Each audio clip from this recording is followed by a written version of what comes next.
My name's Brian Dickey and I'm Chief Scientist at the Motor Neuron Disease Association. So motor neuron disease is a complex disease, a multifactorial disease. It involves genetic predisposition, environmental factors as well, but all against an aging brain, an aging body that's less able to cope with any stresses that are occurring to the nerve cells.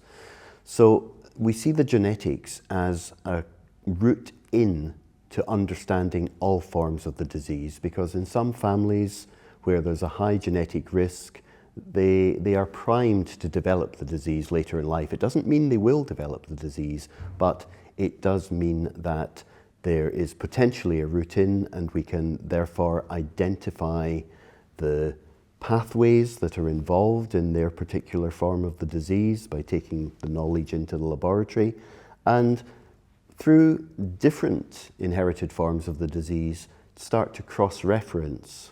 So it's a little bit like a river flowing out to the sea. A river has many, many different sources that form tributaries that come together into one final common pathway. And so MND, we know, will have many, many different causes.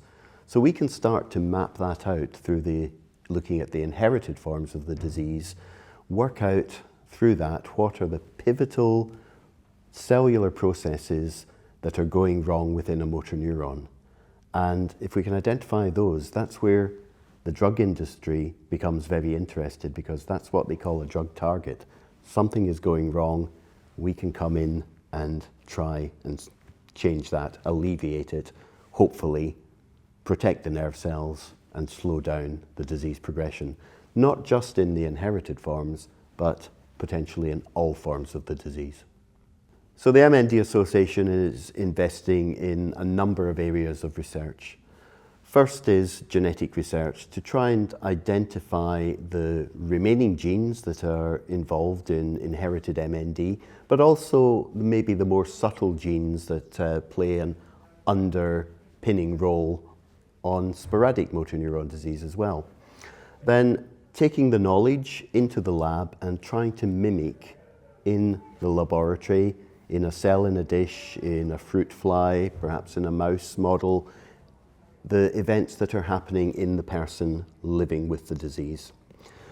Another key area is what we call biomarkers, which is, can we identify changes, for example, in a blood sample or through a brain scan, how the very earliest effects of the disease are manifesting. Now, this could be years, maybe even decades before the first physical symptoms of the disease appear. And in order to do that, we actually need to study people who carry an at-risk gene. It doesn't mean they will develop the disease, but it means that they are primed and therefore more likely that we will see something happening at the very early stages of the disease. And that's absolutely crucial for two reasons. The first is that we're not diagnosing this disease quickly enough at the moment. And common sense dictates that the sooner we diagnose a disease, the sooner we treat it, the more effective these treatments might be. So we're missing a crucial therapeutic window of opportunity.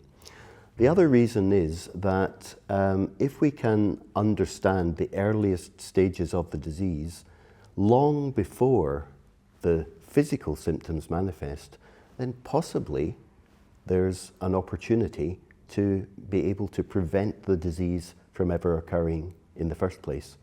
And that I see would be an ultimate goal. Prevention is better than cure, as we say.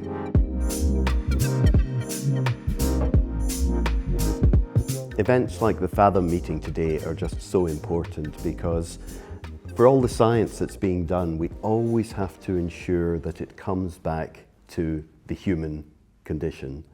We're not here to cure fruit flies or cells in the dish. We're here to treat and cure people. And we need to be working with people with MND and their families, particularly those with the at-risk genetic forms of the disease, in order to achieve that aim.